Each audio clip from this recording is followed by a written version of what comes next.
Having trouble activating your new AT&T phone?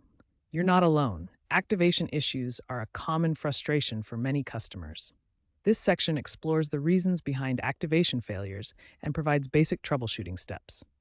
Potential causes include IMEI registration problems, where the phone's unique identifier isn't properly recognized by AT&T's network. eSIM compatibility issues can occur if the phone's firmware doesn't match AT&T's digital SIM profiles. Carrier lock status means the phone might be restricted to another network until unlocked. Software glitches from outdated firmware or app conflicts can also prevent activation. For quick troubleshooting, check your IMEI number, verify SIM or eSIM setup, and try restarting your device. If issues persist, contact AT&T support. Every phone has a unique identifier called the IMEI, which stands for International Mobile Equipment Identity.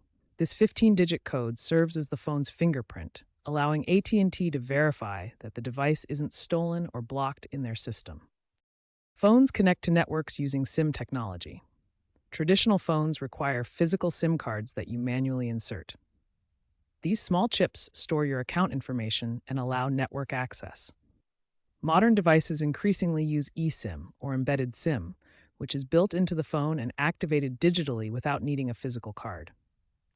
For successful activation, your phone must be compatible with AT&T's network frequencies and technologies. This includes support for their LTE bands and 5G coverage. Additionally, whether using a physical SIM or eSIM, ensure it's properly inserted or digitally activated according to the phone's instructions. Begin the activation process by inserting the SIM card if your phone requires one. Most modern phones use eSIM, but for physical SIM cards, find the slot on the side or under the battery cover and insert it securely. Next, power on your phone by pressing and holding the power button. Hold it until the screen turns on and you see the initial setup or activation prompts. This step ensures the device is ready for configuration. Now, connect to a Wi-Fi network. On the setup screen, choose your Wi-Fi from the available options and enter the password. This connection allows the phone to communicate with AT&T's servers for activation. Finally, follow the on-screen prompts to verify your account. You'll need to enter your AT&T username, password, and billing zip code. Carefully follow each step to avoid errors that could cause activation to fail. Remember, any mistakes during these steps can lead to activation failures. Take your time and verify each action to ensure a smooth process. Common activation errors like SIM not recognized or activation pending often point to network-side problems that require specific troubleshooting steps. First, try restarting your phone. Power it off completely, wait about 30 seconds, then turn it back on. This can resolve temporary glitches. Next, check your Wi-Fi connection. Activation often requires a stable internet connection to communicate with AT&T's servers. Third, verify that your AT&T account is active and in good standing. Check for any outstanding payments or account issues. If these steps don't resolve the issue, try manually registering your device's IMEI on the AT&T website. This can help if the automatic process fails. If you purchased your phone from another carrier, it may be locked to their network. This means the device can only work with that specific carrier's SIM cards and services. Before activating your phone on AT&T, make sure it's unlocked. Here's a guide showing the difference between locked and unlocked phones. To unlock your phone, contact the original carrier and request an unlock code or process. You'll usually need to meet eligibility requirements, such as having paid off the device in full.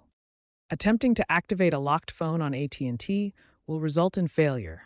The device simply won't connect to the AT&T network. Outdated software can sometimes interfere with the activation process. Ensure your phone is running the latest version of its operating system. AT&T's Smart Activation AI-driven tool aims to reduce failures, but manual intervention may still be needed for certain cases. Check AT&T's website for a list of compatible devices. If you've tried all the troubleshooting steps and your phone still won't activate, it's time to contact AT&T support. Have your account information, IMEI number, and a detailed description of the problem ready. AT&T customer service resolves most issues within 24 hours, often through chatbots or virtual assistants. Be patient and persistent. Looking ahead, the future of phone activation promises significant improvements. AI and automation will play a major role, with experts predicting a substantial reduction in the need for manual support as smart systems handle most activation tasks automatically. eSIM technology is expected to dominate the market, replacing traditional physical SIM cards and reducing installation and connection issues. This digital approach offers greater flexibility and security. Additionally, standardized activation protocols are in development through global industry efforts.